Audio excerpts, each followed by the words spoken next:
Hi friends, welcome to అనగనగా కథలు. ఈ రోజు చెప్పే కథను చూడండి. నచ్చితే లైక్ చేయండి, షేర్ చేయండి, కామెంట్ చేయండి. సబ్స్క్రైబ్ చేసుకోకపోతే ప్లీజ్ సబ్స్క్రైబ్ చేయండి. అలాగే నోటిఫికేషన్ కోసం పక్కనే ఉన్న బెల్ ఐకాన్ ప్రెస్ చేయండి.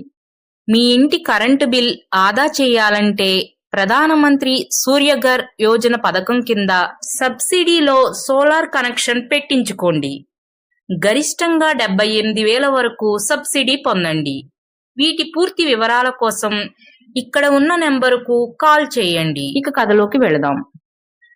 అనగనగా వెంకటాపురం అనే గ్రామం కలదు. ఆ గ్రామంలో వెంకీ అని 7వ తరగతి చదివే పిల్లవాడు బడి నుంచి ఇంటికి వచ్చి నేరుగా తన తాత వద్దకు వెళ్ళి, తాత ఈరోజు బడిలో ఏం జరిగిందో తెలుసా? ఒక చిన్న బలపం ముక్క కోసం పెద్ద గొడవ జరిగింది అని కంగారుగా చెప్పాడు. ఏం జరిగింది వెంకీ? బలపం ముక్కేంటి, గొడవేంటి, సరిగ్గా చెప్పు అన్నాడు వాళ్ళ తాత. అదా, నా స్నేహితుడు రాము ఉన్నాడా? రాము బల్బం పోయిందెక్కడో, అది దొరకలేదు. అందరినీ అడిగి చూశాడు, ఎవరూ నాకు దొరకలేదంటే నాకు దొరకలేదన్నారు. కానీ మా పక్క తరగతిలో ఉండే బాలుకి దొరికింది. అయితే బాలుకు కూడా పాపం తెలియదు ఆ బల్బం రాముది అని. దొరికింది కదా అని చెప్పి తీసుకున్నాడు. కానీ తీరా చూస్తే అది రాముకు తెలిసింది. వెళ్ళి బాలుని తిట్టాడు, నా బల్బం దొంగతనం చేస్తావా అని. పాపం బాలు చెప్తున్నాడు కూడా, నేనేం దొంగతనం చేయలేదు, అది నాకు దొరికింది అని. అయినా వినకుండా బాలుతో కొట్లాడాడు రాము. అలా ఇద్దరి మధ్య గొడవ మొదలయ్యి అది అక్కడితో ఆగకుండా వాళ్ళ తల్లిదండ్రుల దాకా వెళ్ళింది. వాళ్ళ నాన్న వాళ్ళైతే తిట్టుకోవటంతో ఆగకుండా కొట్టుకున్నారు కూడా తాతయ్య.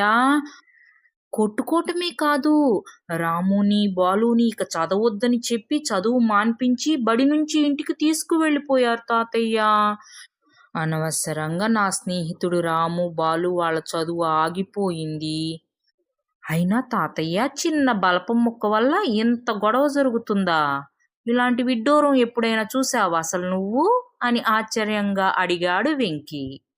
ఎందుకు చూడలా? ఇంతకంటే విడ్డూరమే చూశా నా చిన్నతనంలో.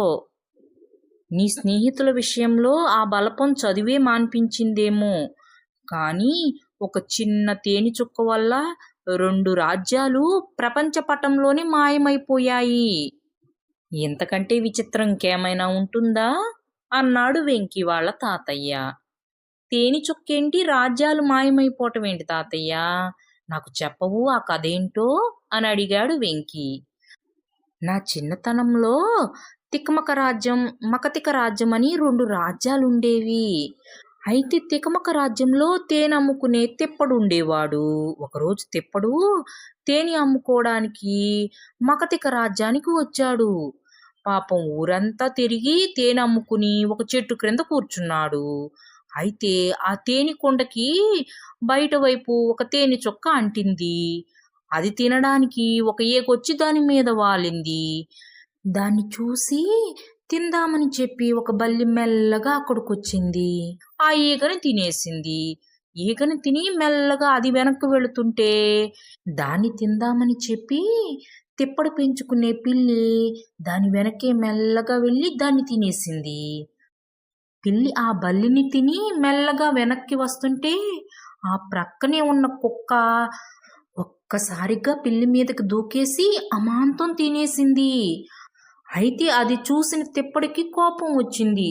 నా పెంపుడు పిల్లిని నువ్వు తినేస్తావా అని చెప్పి కోపంగా వచ్చి ఆ కుక్కని చంపేశాడు. అయితే ఆ కుక్క ఎవరితో కాదు, ఆ మకతిక రాజ్యంలో పనిచేసే సైనికుడిది. ఆ సైనికుడు తన కుక్కని ఎవరో చంపేశారని తెలుసుకుని వచ్చి, ఎవడివిరా నువ్వు? ఈ గ్రామంలో కొత్తగా కనిపిస్తున్నావు. అసలు నువ్వు ఈ రాజ్యం వాడివిలాగానే లేవు. ఎంత ధైర్యం ఉంటే మా రాజ్యానికే వచ్చి మా కుక్కనే చంపేస్తావా అని ఆవేశంగా అరుస్తూ తిప్పడు చెప్పేది వినిపించుకోకుండా తిప్పడిని కొట్టి చంపేశాడు ఆ సైనికుడు. అయితే ఆ విషయం తికమక రాజ్యం వాళ్ళకి తెలిసింది. వాళ్ళు ఊరుకోకుండా కొంతమంది వచ్చి ఆ సైనికుడిని ఆవేశం కొద్దీ కొట్టి చంపి వెళ్ళిపోయారు. సైనికుడిని కొట్టి చంపిన సంగతి మకతిక రాజ్యం రాజుగారి దాకా వెళ్ళింది. రాజుగారు ఆవేశంలో తికమక రాజ్యంపై యుద్ధం ప్రకటించారు. ఇంకేముంది, రెండు రాజ్యాల మధ్య ఘోరంగా యుద్ధం జరిగి ఇరు రాజ్యాల రాజులతో సహా రాజ్యంలో ప్రజలు, సైనికులు అందరూ మరణించారు. దాంతో రెండు రాజ్యాలు మాయమైపోయాయి అని జరిగిన సంఘటనను కళ్ళకు కట్టినట్లుగా చూపించాడు వెంకీ వాళ్ళ తాతయ్య. ఏంటి తాతయ్య, చిన్న తేనె చుక్కతో ఎంత జరిగిందా అని ఆశ్చర్యపోసాగాడు వెంకీ. అంతే వెంకీ, జరిగిందేంటో పూర్తిగా తెలుసుకోకుండా ఆవేశంలో నిర్ణయాలు తీసుకుంటే అటు నీ స్నేహితుల విషయంలో ఏం జరిగిందో, ఇటు రాజ్యాల విషయంలో ఏం జరిగిందో అదే జరుగుతుంది. అందుకే నువ్వెప్పుడూ ఇలాంటి పనైతే చెయ్యకు. ఏదైనా సరే పూర్తిగా విని ఆ తరువాతే నిదానంగా నిర్ణయాలు తీసుకో, సరేనా అన్నాడు వెంకీ వాళ్ళ తాతయ్య. అలాగే తాతయ్య అనుకుంటూ ఆడుకోవడానికి వెళ్ళిపోయాడు వెంకీ. ఫ్రెండ్స్, ఈ కథ మీకు కూడా నచ్చిందనే అనుకుంటున్నాను. Thanks for watching.